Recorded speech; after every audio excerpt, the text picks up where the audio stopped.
who do believe in racial equality, economic equality, judicial equality, That's right. right? That's right. Who see us as human beings. And if the people in your community don't feel that way, vote them out. It's that simple. It's just vote them out. We don't have enough time to sit around and hope that people change their minds. Yeah, Bumpy, you point out something so important. We have the power, and that is in our vote, and that is with our voice, and that's how we use our voice. I think of where we are right now. People say this is a particular moment, but it is a movement, not just a moment, it is a movement. Why, in your opinion, was it George Floyd's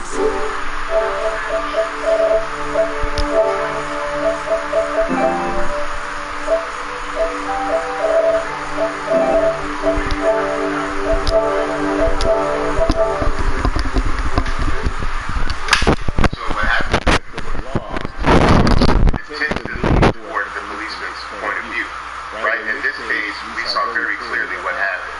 I think the other thing is due to the fact that everyone was at home, basically during this time period in relation to the coronavirus, you couldn't avoid it, right? It was on every television station, it was on every social media platform. Everywhere you turn, you were constantly hit upside the head with this message. You see in the interaction that this man did nothing to deserve what happened. That's right.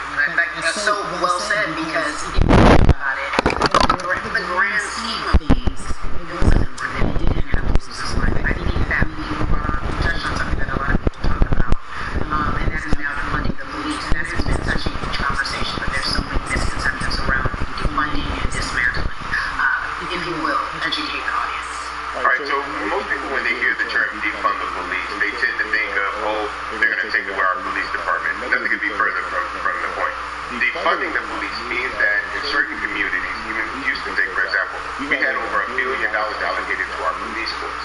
Now, what is that money being used for? Some of that money tends to be allocated towards rioting, right? Pepper spray, right? That kind of thing.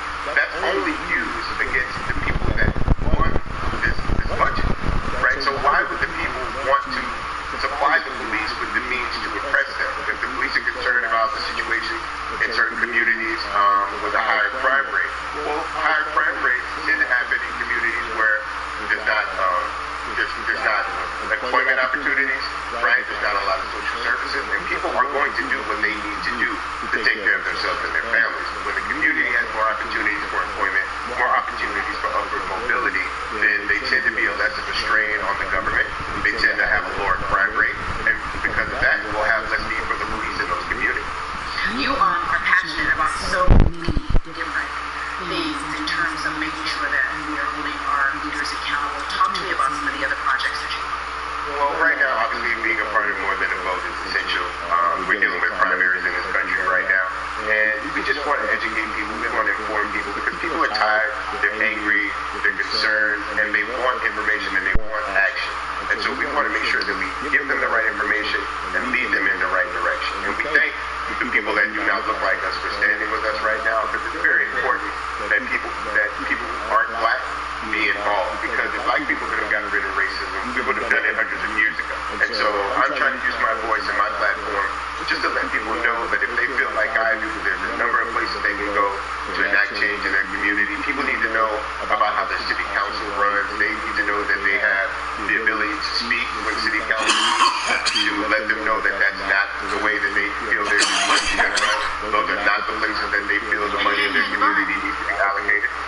And let me even a step further, they can run for office in their local community. They can run for positions. Like people act like they need to do somebody else. If you're upset, it's not hard to get on the school board. It's not hard to be a part of the city council. It really isn't. Depending on how small your town is, you can be a mayor. The power is with the people, and we need to just know that that's happening. Absolutely, and it's always been with the people. You know, you look at Trayvon Martin's mother, Sabrina Fulton, right?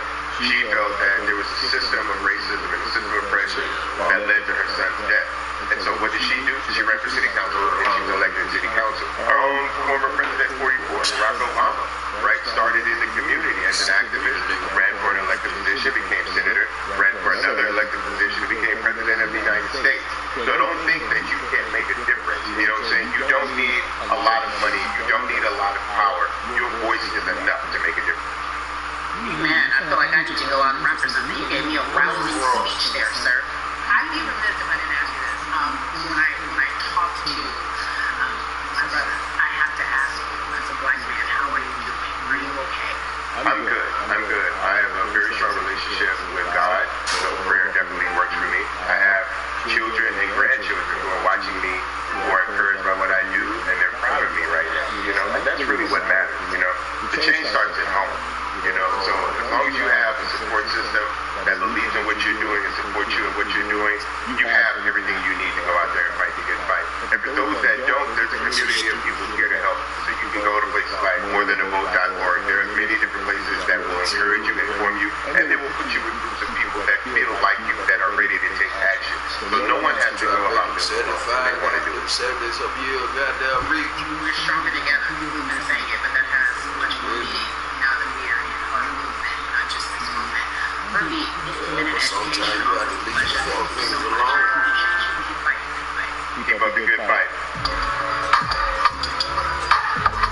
solo dolo. So our next guest, I have to admit, I'm a fan. Nigga put you in so much shit, and then it ain't about he probably just hate you just to be hated. You feel me? So a nigga put you in so much shit or cross you out so much, man, all kind of bullshit. You have such a beautiful way all kind of haters out there. It's funny, giving us our medicine right?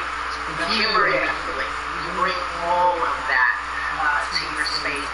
And right now, as you look across this country and how everyone is so broken and so upset, it's not social injustice, it's the pandemic, it's depression, it's employment, the list goes on and on.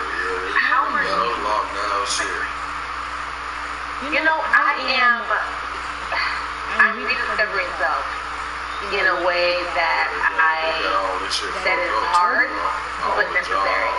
That will lead to ultimate joy. I know it sounds like a lot, but no, I think I personally think that God put all of us on the global timeout. And I think, America hasn't done as good as other people when it comes to timeout because everyone else is out playing their recess. We took the principles hoping and wishing we could come out. But I think that like the white folk timeout. And we really learned the lesson that we're supposed to learn from this season. I think we'll see birds better. We'll learn how to play well with others in more ways than one. And so personally for me, I'm taking this time to learn me in a new way. I feel like I'm being ushered into a new season and I'm getting still. Because sometimes the busy confounds the work that we're supposed to actually be doing. You know, we're busy doing other stuff. We got work that we need to do on the inside, and I'm leaning into it. I'm like, dang, I thought I was gonna be able to rest like everybody else. And you guys like, nah, we got work. You know what? And I think that's what everybody is saying about 2020. It's demanding that we be better. And you said it's a global timeout. What do you mean? Yeah, it's like everyone sit down, be humble. The great prophet Henry Lamar. Let's sit down and let's reevaluate the things. Let us unearth and shake up the things that we have been trying to hide within ourselves, within our nation. I think America is going through an unraveling right now, a much needed, a much necessary one, and I think all eyes on us, right? There is no, I was on the subway for an hour, so I didn't miss that thing that happened. No, everybody was home. Everybody, was watching when George Floyd died, and everybody knew what could hide. Everyone was watching when Amy Cooper called the cops. Like, this is a time where it's like, we can't pretend to get away. We can't excuse it away. No. It's a global timeout. Sit down, watch, and listen. And hopefully it's like, hey, we were going business as usual, but it ain't usual no more. Like, that's old. Anytime change occurs, it's very uncomfortable. And so right now we're sitting with we're getting comfortable with the uncomfortable. The minorities, we've been comfortable with being uncomfortable because that to me is going to just be existence for whatever we want to do, how we break into our careers, how we live our lives, how we find ourselves one of the few or one of the first. And that's a lonely road. When you look at it, you talk about this global timeout and everybody had to pay attention to everyone had to pay attention to George Floyd. How is that helping us as a people, as a country during our global timeout? I think, we're not minorities. Harry, you already know it. It's like these labels that they put on us. It's like the same way of saying like black on black violence. Also, there's no white on white violence. It's branding. Yeah, right. It's all branding. You're right. It's like, why do you get white people every single day? So no, there is no black on black violence.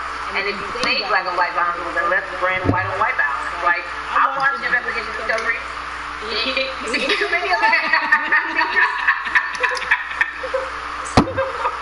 So, I just even like, but to answer your question, what does that do? I think what everyone expected is what has happened in the past when the world was still open, right? In that, okay, you had everyone, from Trayvon Martin to Castilio to Sandra Bland, you had all of these lives lost. And black people made some noise. We rioted, we got out in the streets, we started the Black Lives Matter movement, all of those things. And then white people kind of just like, oh, let's give it something. And and then it's like, is it over? It's like Oscars so black. We got to get Oscars. Are we good now? Like, are we even? You know, and then now it's just like, oh no. This is not about like a bandit. It's like, yo, we might have to amputate the leg a little bit, but it's all right. By amputating the leg, we're gonna save the body. And so I think that's what's happening now. Like, Americans are realizing, like, oh, Black people aren't making a little bit of noise. Like, the protests are still out. The conversation is still being had. The change is still being demanded. And I think they're seeing, oh, this is not going away. And no, it's not, because we need systematic change. Beautiful way to explore what's happening and describe the country. Like, I think everything in life is to save the body. That's what's happening right now. That's beautiful. And Danny and I have to ask you this, because the way that we do that, we use our voice. And our voice right now in this world, in this country, is our vote. And everyone talks about voting and how important it is, but I feel like more than ever we understand that it's not just about voting every 4 years for the man. In office, it's about your local elections. It's about the mayor. It is about the district attorney, the people who have the power to bring charges against police if brutality is an issue in your community. You care about your school district. You care about the school board. I ask this of you. My parents are from Nigeria. You are Nigerian. You talk about that very lovingly. What does voting mean for you? You know, I think voting is power. I remember, you know, I became a naturalized movement back in the 90s when I was still a minor. My mom naturalized, and so we were able to do it under her. And just even that power of, like, we are American citizens and all the access that we have by being citizens, one of those accesses and those access to power being voting. It's a big deal. It's a big deal because not only do we have the opportunity to be in this country, but now we can be of the country. We can be of the system. We can be of the rules. We can be of what it actually supports. But I think going back to your earlier comment about just the setup of system, I think we are done a disservice either in schools or whatever it is, and I'm not saying teachers are black and they're doing a phenomenal job, but for some reason, we do not, and give them all the grace. I know some parents who are like, this child of mine, I just love them, but hey, learning how to drop the ball. I just think that there's a disservice done because, again, when we talk about this to your point, we talk about every 4 years. It's important to vote for the presidency. We don't realize, like, oh, snap, we actually can vote about, like, how much license we get. It's like small things like that that make a big difference. When you think of voter suppression in this country, what does it look like? It's the system. When we talk about voter suppression, we also talk about systematic racism, right?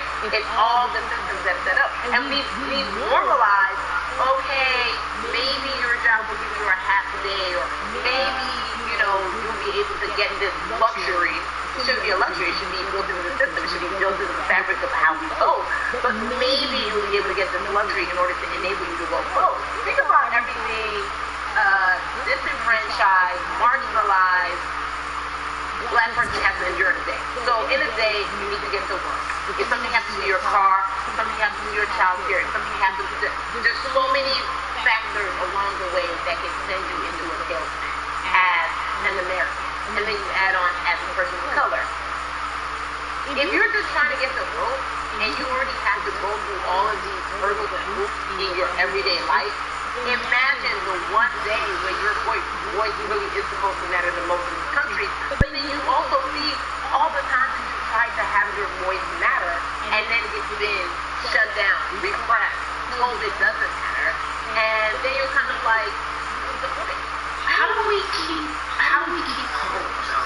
If I'm watching this right now, how do we as a people say no? How do we believe in the promise that his quote-unquote forefathers have given us? Because have you met Black people?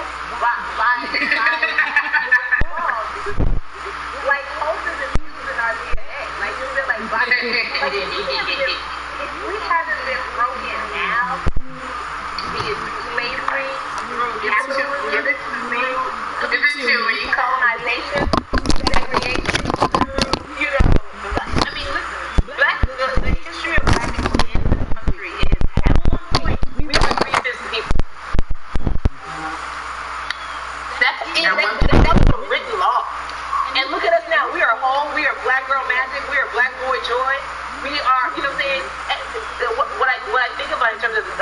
hope, right? We're making a lot of people nervous right now, Carrie. We're making a lot of people nervous right now because they're like, dang, we put all these obstacles in their way, and these jokers are resilient. But that should give us hope. That should give us hope that, like, we can't stop, won't stop. I mean, I went to the school of Diddy, you know what I'm saying? Hashtag, Harlem shaking it right now. We can't stop. And I think that's our motto. We can't stop voting and we won't stop voting. We can't stop marching and we won't stop marching. We can't stop thriving and we won't stop thriving. To that end, because you led me directly there, I've been asking everyone who's appeared on this platform, what does activism look like? And I feel like back in the day, we had an idea. Yes, it is marching. Yes, it is protesting. Yes, it is speaking out against things that we feel are not right or unjust. But talk to me about what activism looks like for Yvonne Orji. Listen, activism, I think the beauty of activism is that it has faces, right? You're going to have the people on the front lines. Like, you know what?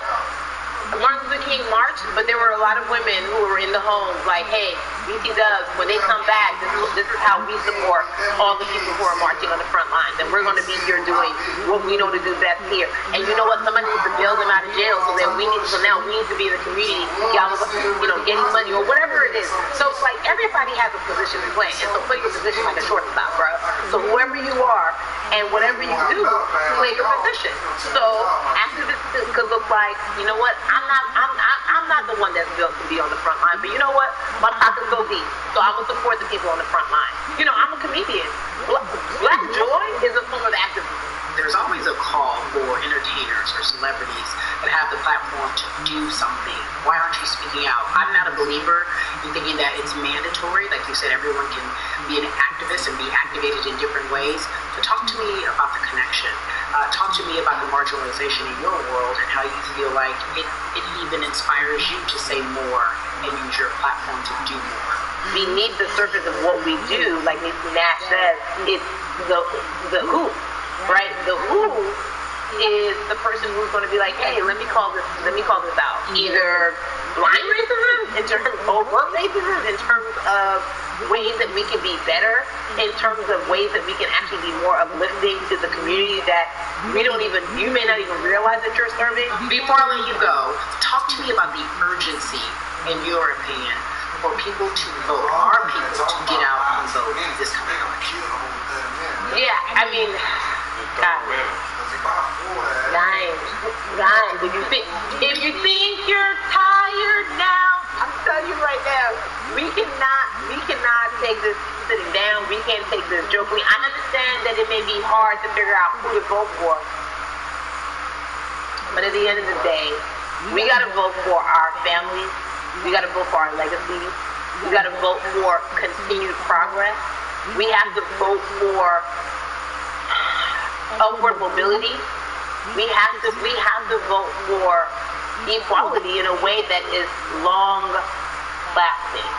And if we succeeded before, we can do it again. Talk about the hope. This is the time.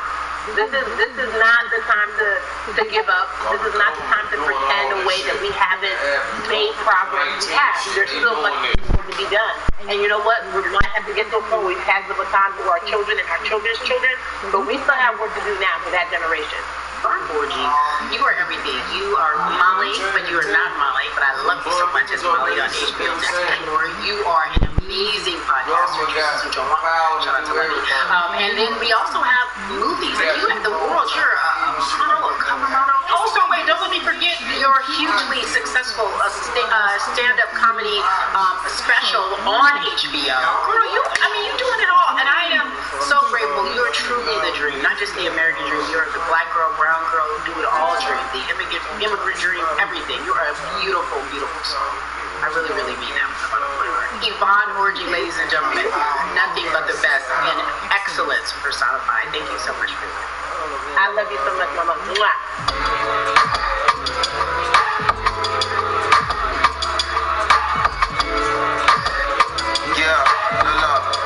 So Atlanta has been one of the hotbeds in terms of political unrest and social injustice. We've seen so much happen in that city, and we've also seen so much come from that city, including one of our very own founding fathers of the civil rights movement, that's Martin Luther King Jr. But right now, we want to welcome in someone who has used his platform platform to talk about voting, to talk about racial injustice, and how he's trying to help.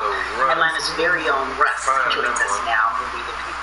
Russ, I'm not going to fan out and tell you what some of my favorite songs were that I would let you repeat on yours. We're going to get to the topic at hand. So we got to talk about, recently you did an interview where you shared your outlook on culture and music, and you also were very candid about the fact that you have a privilege and that it's necessary for you to give back. Tell everybody about what that means.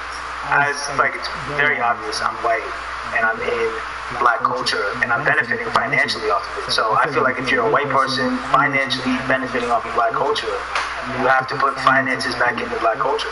Just that simple. The screenshots with your feelings, it just comes off like fake empathy, because it comes off very dismissive and very oh, that sucks for y'all, but anyway, back to what I was doing.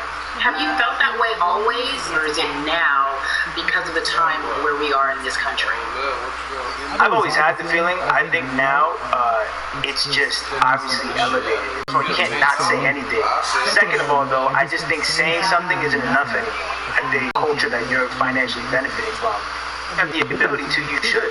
It's interesting that you talk about it in that way, because some people do believe that silence is the best way to go, because it's hard to talk race, especially if you're white and you're in Black culture. People just feel as if they can't talk about it. They feel awkward. They feel as if they don't have the privilege or the voice or the words. How do you find yourself right now in terms of interacting with people when they want to talk to you about social injustice, police brutality, what's going on in this country right now? Well, first of all, picking and choosing whether you want to be silent or not about race, that's a privilege in and of itself. But no, I mean, I try to just do my best to listen to the Black people around me and the educated Black people I have in my life. So I do my best to not act like I have all the answers for everything, especially in a culture that I'm not from. But that's why when we decided to raise the money for Black Lives Matter organization, when we raised it, I was on the phone with Karen Civil and talking with my friends to make sure the money went to the correct places, the people who really need it. It's just about listening. That's all. It's about listening. Let's talk about that for a moment, because but what about being an activist in the way in which you have decided to be one? What inspired you? What did it look like? You said you raised money for Black Lives Matter. What did you do? Walk us through everything that you did and how you find yourself in this moment right now. So for me, it was 3 years ago. I had a string of festivals, and I decided that I was going to wear T-shirts with a message on them, because I figured, what better time to use a platform than in front of a bunch of people. So one of the T-shirts I wore was, if you want to change the system, speak up, white silence is pro-racism, the whole thing. And it didn't really it kind of got swept under the rug back then. But when all this stuff started happening again, and it's been happening, police brutality against innocent Black people. I'm not the biggest artist in the world, and I certainly don't have the most white fans in the world, but I got a good amount of people that I can definitely mobilize and turn into some money, and I know they're down for the cause, because it's merch, it's a good thing, and I've always been outspoken anyway, and so how am I going to be in Black culture and not be outspoken about racism? And then I got to ask you this, because you grew up in Atlanta, so that gives you a heads up, depending for so many people, because you're in the crux of that beautiful Black city where there are so many wonderful Black leaders, home of so much great music and things that speak to our culture right now. And we are really, really getting our word out, especially with this platform today, and saying that we must use our voice to vote. Talk to me about what the importance of voting for you in this upcoming election. Yeah, so full transparency, I had never voted before, ever. And because, I was one of those people who was like, my vote doesn't matter, and I don't know, maybe it's because I was younger, maybe it's because I really thought that, or I don't know, but I just think that it's got to, now this is a bit of a privilege to say it's got to a breaking point for me, because obviously it's been past the breaking point for Black people, but I think that as a whole, the young people need to get out and vote, because we're the ones that never show up. You know what I mean? We never show up to vote, but we're the future. So it's like, look, we got to go out there and vote. And then whatever happens, happens, but at least we did our part. You know, you got to do your part. You're very candid in saying that you just decided to vote, and I think there's a beautiful irony in the fact that you have your fans saying, because of you, I'm voting. And there's something beautiful about that. But I want to know why now for you. Why in this moment is it important for you to vote? And what hits your spirit to say, yes, this is the time to do it? Honestly, because I think that George Floyd really woke up a lot of people who, including myself, who I was vocal and outspoken about racism. I put it in my lyrics, I put it on t-shirts, I would talk about it in interviews, like, you know, I was vocal about it. But that video, in that moment, I think me along with a lot of other people just kind of was like, all right, like, words are simply not enough anymore. We gotta do something, whether it's raising money, whether it's voting, or all the above. Like, we gotta do something, you know. And I'm ashamed that it took that for me to be like, I need to raise money and I need to vote. You know, it's a shame. And I don't know, I guess it snapped a bunch of people out of it, you know. And even if you were vocal and whatnot, it's time to actually put your money where your mouth is. It's time to go vote. You know, it's time to just stop talking about it and be about it, you know. And it's been time for that, but like I said, you know, I'm ashamed that it took me this long to actually really be about it, but I'm here now. So, Russ, we all know that this is going to be your first time voting. Tell me what that experience is going to be like for you in terms of what you're excited about. I think, you know what it's going to do for me? It's going to let me know that I'm contributing to something bigger than myself, and I'm actually putting my money where my standing on the outside and just screaming about this and that, and this should change. And it's like, all right, but did you vote? You know? And so I know it's gonna feel good to know that I played a small role, you know. And that's the problem. I think the mentality of like, my vote doesn't matter needs to be changed.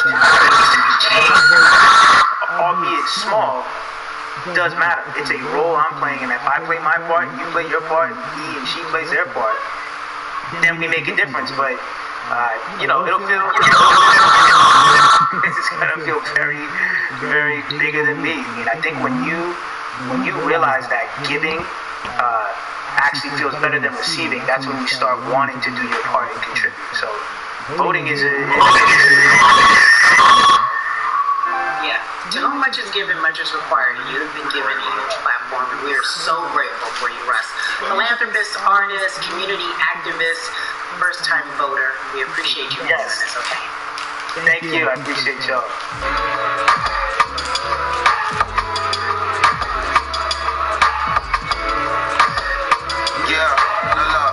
So cities like Atlanta and Chicago have been at the forefront of the discussions, especially now in this country when we're talking about COVID-19 and systemic racism as well as police brutality and what we can do in this country. Again, we're continuing our conversation, letting you know that your voice is your vote and your vote is your voice. We can change where we are in this country. Currently, I'd like to welcome in Chicago Cubs right fielder Jason Hayward. I appreciate you. I brought in Atlanta and Chicago because I know you live in the metropolitan area of Atlanta, more specifically McDonough, let's be technical. And you have been very vocal throughout this entire time in terms of what our country's been experiencing. Let's look at the past month and a half, if you will. What has been the hardest thing for you to deal with? The hardest thing for me to deal with, Carrie, this last month has just been going from the virus shutting everything down to us being called to action. We've had multiple police brutality situations. We've had people protesting, wanting to get the message out. But I really realized that I need to be a part of the positive message and make sure that doesn't get lost in all the chaos going on, for people to actually hear from a reasonable, respectable person who cares about everyone involved. A reasonable, respectable person who cares about everyone involved, which leads us to More Than a Vote. It is a beautiful collective of Black athletes and artists. You are a part of that. Talk to me about why that's important for you right now to be a part of that collective. To me personally, it's important to be a part of that because, you know, I've somewhat use baseball and my fans as an excuse to not get more involved in voting. But I can't get involved in baseball and work as an excuse not to get educated, and not also to show people like at any moment in time, any walk of life, we can make a difference. So tell me in your words, what does activism look like for you? In my words, it looks like LeBron James, the biggest athlete right now on the planet, speaking up and breaking the ice for everyone.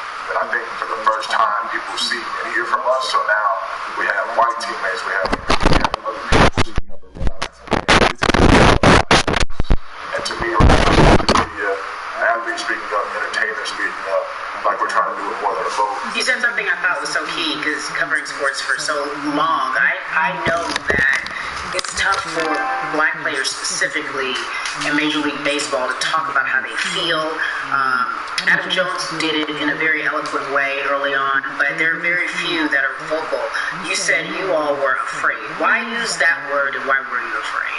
We was afraid because in 2019 there were 68 of us total.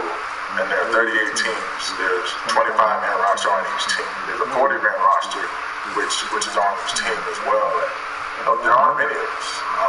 So we're outnumbered in that sense, but not always in a negative way when it comes to our teammates and our clubhouses. But to get to this point, you have to move a certain way. You got to be careful what you say. You can't ruffle feathers. You can't come off in any way. Much like other black entertainers, much like yourself, probably having to live through life every day, but to get to the highest level, you gotta be seen and not heard. So baseball was, like I said, it was time for us to try and speak up and make a difference, and show it's okay to do so because we can't be quiet anymore. That is a button up, be quiet, be seen, but not heard. That is an expression that a lot of black folks can relate to in whatever aspect of professionalism that they experience, especially if they don't work for themselves. They just feel that. That is also a socialization that we have as black folks, especially, like you said, if you want to get to the higher level. And for so long, I felt it bubbling right underneath the surface that so many of us who were in whatever positions we were, who had platforms, were tired of pretending and looking the other way and spending so much time making others comfortable while we were uncomfortable. Do you feel that this is the type of movement that is sustainable, or is it just for a time? It takes everyone joining in on the conversation, and right now I feel like more than ever there's little things that's possible to distract from the bigger issue. We saw on draft day, we saw our president, Bill Epstein, hold up a sign saying Black Lives Matter, and one to the president will be in that. But now we're having those conversations as well. So I definitely think this is sustainable, and it's not always just going to be the popular thing to do. But this is something people want to get right because they know we care. Jason, you said you think it's sustainable, that what you're seeing, especially with your colleagues in baseball, that this can be something where you're feeling more comfortable, feeling more safe to share how you feel about social injustice and police brutality. What are you doing right now in this moment with your platform to help change how we look at voting and how to educate the culture and the community about voting? Well, first, what I'm doing, Carrie, is joining up with More Than a Vote and joining up with other athletes and entertainers to get that message out and use our platform in that sense as a group. And try to create a brand with this to make it something that's not just about the election coming, to make sure that it's about people getting educated for years to come and figure out where to vote and how to vote. We've got people in different areas that cover different demographics and influence different areas of people. And as a baseball player, as a black baseball player, I feel like now, like we talked about, is finally the time to show people that you can use your voice in this profession. You don't have to be afraid. And to me, that can help someone, help a kid growing up. You can see me, you can see other guys that are doing video posts and saying, hey, this is what they're saying. They're speaking up for these things, and it's okay to want to play baseball. It's not lame. It's not something I have to be as afraid of as I was before. So I feel like that's my role in this. I have a younger brother as well. He's 24. He also plays baseball. So I've got to lead by example. I can't just always, come up with a good answer that sounds good on TV. When I get asked to question, so I'm doing it to take action and get educated myself. But one, so many people, I feel like in Atlanta, they're on the move. But when you want to try to make a vote and try and cast your vote, you have to do it by mail. You have to sign up for the absentee ballot. Then you have to get another ballot until it's too late. And then from other friends and family that are still in Georgia right now, I just hear about them being held in lines too long and trying to get off work. And we know how it is for any family, but let alone a black family in the city or in the suburbs trying to take care of their family and trying to provide for them. You try to get off work, and then you're like, wait a minute, you start looking at the clock. It's like, no, this is not going to happen today, right? And so I saw, Mayor Keisha Bottoms, reach out via social media to people and say, hey, I'm going to address these issues right now. I need y'all to stay in line, cast your votes, keep hanging in there. So to me in Georgia, that's what that looks like. Well, it's interesting that you even bring that up because there have been all these divisions, specifically from Georgia, because that's such a bad one. Where you see people, especially when it comes to primaries, do whatever it takes. This is real life voter suppression that you're talking about. It's been happening for decades. It's not what you're saying. It's been happening for decades. It ain't. This ain't just that started. It's been happening for decades. They been killers.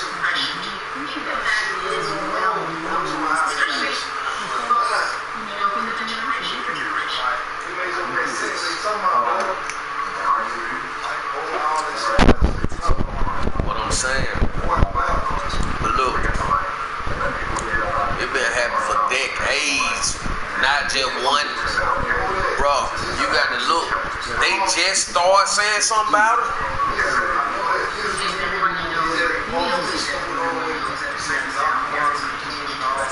You got that, okay then. It been going on. You got to look, that shit been going on.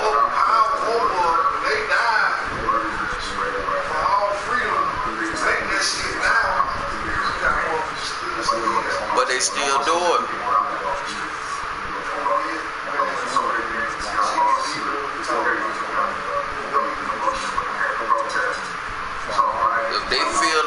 If they feel like you getting too much power, they gonna shut you down. That's why he said what he said.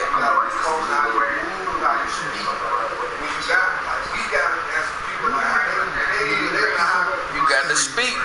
They speaking, but they got to watch what they say. They can say a lot, but it's certain shit they can't say.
You see what he's saying?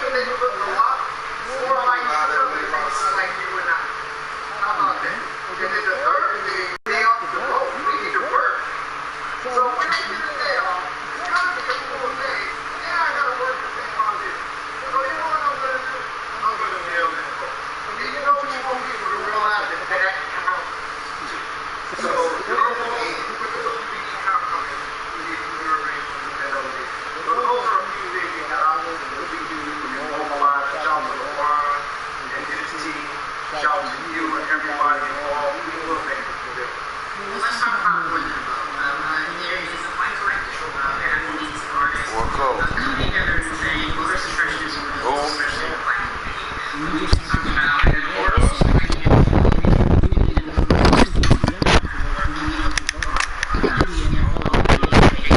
and it's not always even about the man who's in office or the woman who's in office for president. It's about your local elections. It's about the people who are your DAs, your state DAs, like the people who actually make change in your community, who will change police brutality, who will make sure that your community is taken care of, fund that help you and stop the police brutality.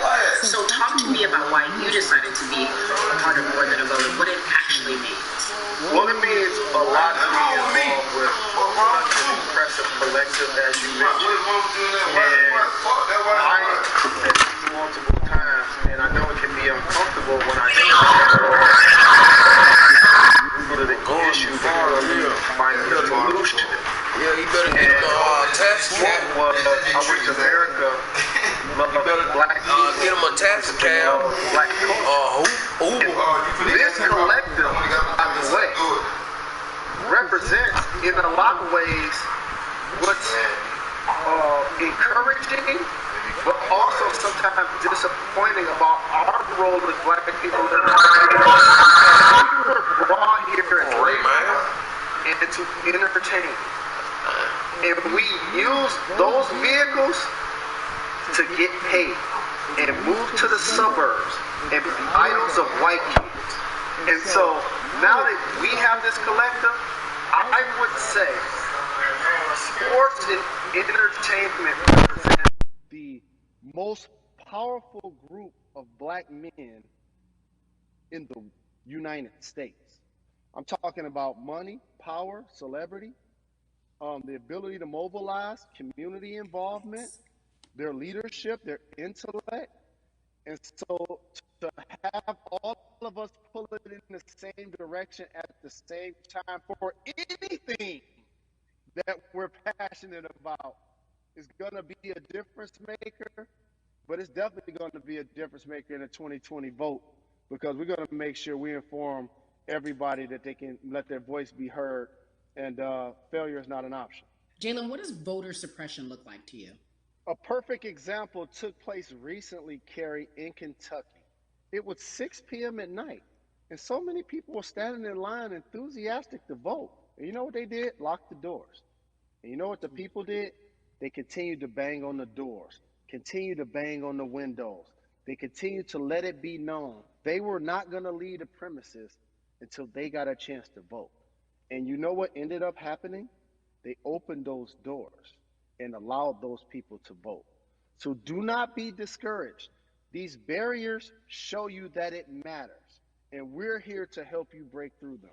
The same thing with our platforms and voices, Carrie, because you know what's going to happen. At some point, Breonna Taylor is not going to be trending anymore. People are not going to be protesting anymore. But it's still up to us to keep making sure that our voices get heard, and this is one way to do so. Right, and that is a form of being activated, being an activist. It doesn't have to be protesting. It doesn't have to look like what you think traditionally activism looks like. It's voting. It's that simple. We now have to understand, like, this is a critical mass moment for this movement to continue to hold up as much steam for as long as possible.